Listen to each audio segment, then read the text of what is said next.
Today I want to show you how to make a half double crochet stitch. Yarn over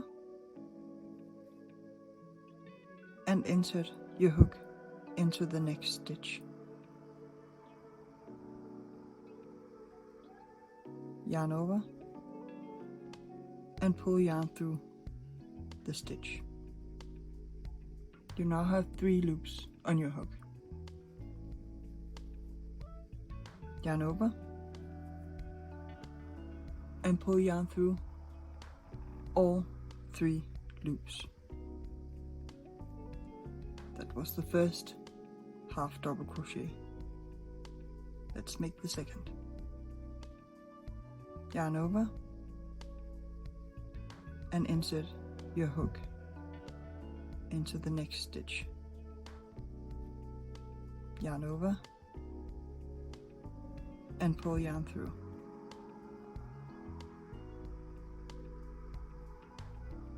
Yarn over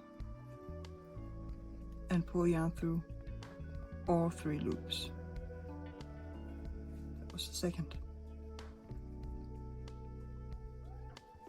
Yarn over,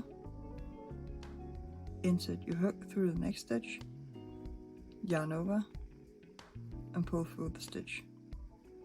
Yarn over and pull through all 3 loops. That's the half double crochet stitch.